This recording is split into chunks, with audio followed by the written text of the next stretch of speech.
Caros irmãos, ainda dentro do contexto da família, trago-vos a lembrança o primeiro e grande mandamento.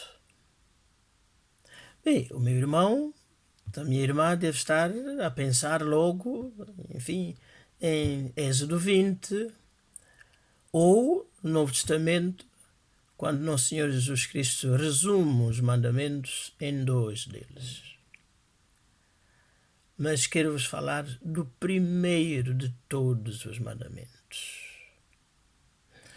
Seguindo o relato e a ordenação dos livros da nossa Bíblia, Gênesis é o primeiro livro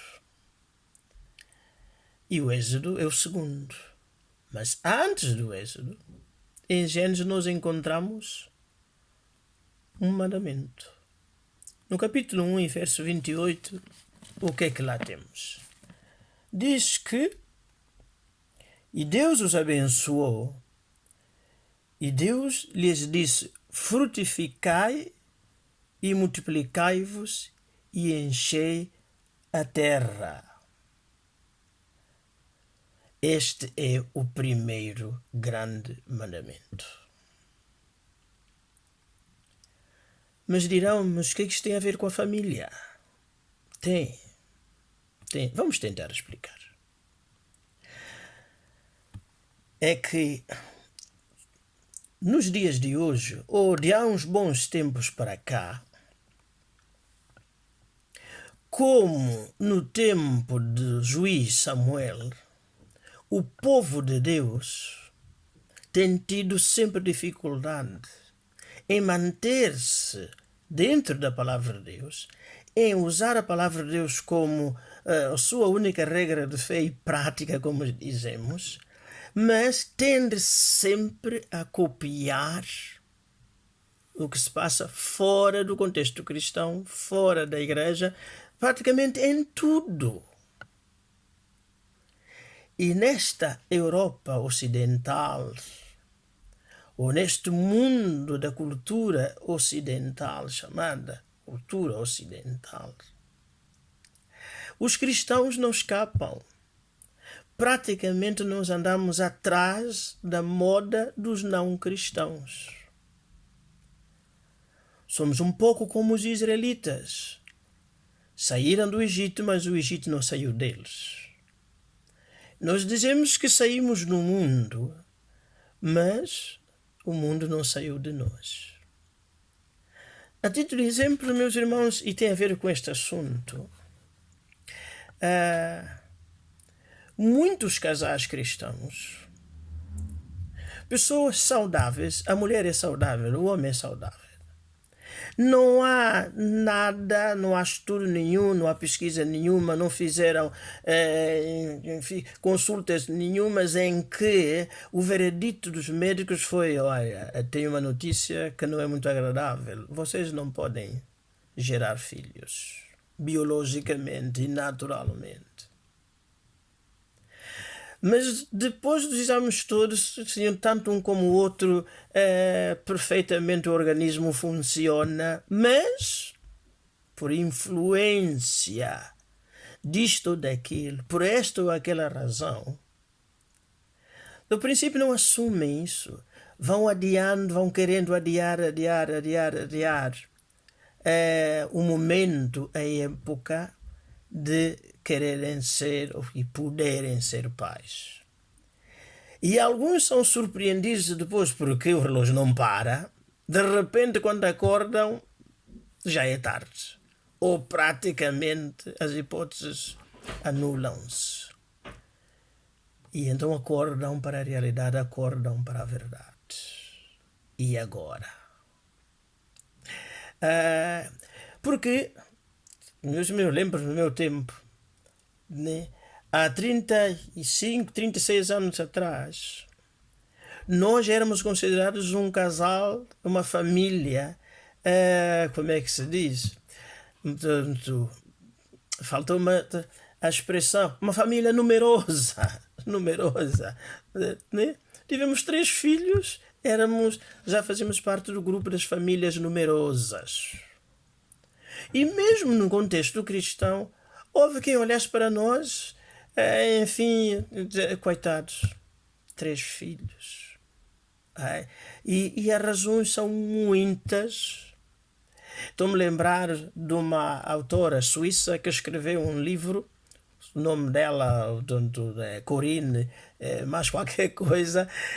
O livro é 40 razões para você não ter filhos, ou para recusar não ter filhos, ou para não querer ter filhos. 40 razões.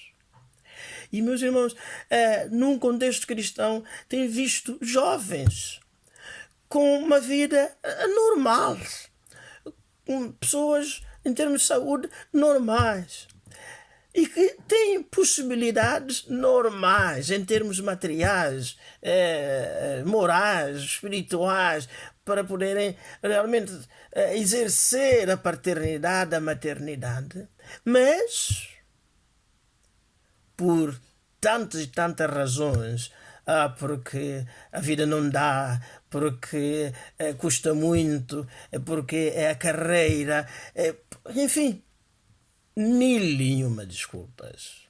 De 2 Coríntios, 40 razões para não ter filhos.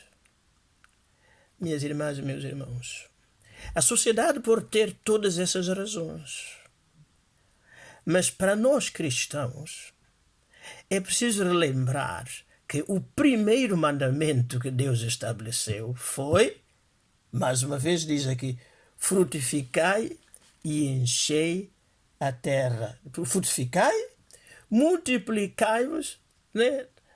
Mas nós vamos reduzindo cada vez mais, cada vez mais. Em França, há uns anos, e era considerado como o país europeu com maior índice de natalidade, eram 2 crianças por família. Nós aqui em Portugal há muito que baixamos dos 2 filhos. É 1, qualquer coisa número de filhos. É natural que, meus irmãos, a sociedade esteja como está. Cada vez vemos mais idosos. Não há, inclusive até nas igrejas, os mais novos vêm chegando para amanhã ou hoje a ocuparem o lugar dos mais velhos. A sociedade está como está. E meus irmãos, em alguns dos países, todos nós sabemos isso, né? Se não fossem os imigrantes, se não fossem os refugiados, que seria deles? Que seria desses países? Se são pessoas de idade. As pessoas de idade são necessárias. Evidente, é prolongamento da vida. É um estágio, é uma etapa da vida. Mas tem que haver renovação. E como vai haver renovação se não se cumpre o primeiro de todos os mandamentos? Não sei há quanto tempo que você casou. Não sei como é que você está a planear um dia quando se casar. Se é dos tais que logo a partida descarta a possibilidade de poder ser pai e poder ser mãe. Se você é cristão, tem que lhe perguntar onde é que você se baseia. Em qual dos mandamentos? Não será com certeza o mandamento da lei de Deus. Porque é interessante que neste livro de Gênesis, meus irmãos, aparece nesse capítulo 1, verso 28, depois um pouco mais à frente, no capítulo 9, logo a seguir ao Egito, ao dilúvio, diz, e abençoou Deus a Noé e a seus filhos, disse-lhes, frutificai e multiplicai-vos e enchei a terra. Do ponto de vista de Deus, os filhos é uma bênção. E é o que diz o Salmo 127. Alguns dizem que os filhos é uma maldição. Os filhos só estorvam. Os filhos impedem que a pessoa se realize em termos de carreira. Alguns chegam que os filhos só dão prejuízo. Enfim, muitas razões que se dá por aí que é para os casais não quererem ter filhos. Meus irmãos, a Bíblia diz aqui que Deus abençoou a Noé e a seus filhos, dizendo-lhes: frutificai, multiplicai-vos e enchei a terra. E ainda por cima, neste mesmo capítulo 9 de Gênesis, um pouco mais à frente, no verso 6 e 7, diz o seguinte: quem derramar o sangue do homem pelo homem, o seu sangue será derramado, porque Deus fez o homem conforme a sua imagem. Mas vós frutificai e multiplicai-vos, povoai abundantemente a terra, multiplicai-vos nela. É verdade que não é para ter filhos à torta e à direito, mas também, meus irmãos, fazemos contas a mais. Fazemos contas a mais. Andamos muito tempo demais com a calculadora nas mãos. E a questão é que, andando tanto tempo com a calculadora nas mãos, nós que nos dizemos crentes, estamos a assumir que não somos crentes. Estamos a assumir que tudo depende de nós. Deus, na equação ter filhos, parece que Deus foi posto de parte. Mas já o salmista lembrava que os filhos são herança do Senhor. A verdade é que a maior parte das nossas igrejas é tudo gente, já avós, pessoas, usando a expressão bíblica, já entraram nos dias. Mas ainda temos alguns jovens. Mas você que é pai, que é mãe, de um adolescente, de um jovem, é também sua responsabilidade chamar a atenção para este mandamento. Para este mandamento.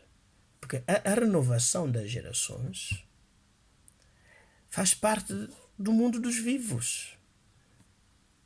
Das pessoas, dos humanos, dos animais e das plantas. Mas, meus irmãos, tal é a necessidade de gente nova que ainda há dias ouvia que agora, para se ser português, basta nascer em Portugal ou ter os pais a viver em Portugal e nascer em Portugal, melhor dizendo, basta que os pais vivam em Portugal há pelo menos um ano para que a criança que nascer possa ter direito à nacionalidade portuguesa.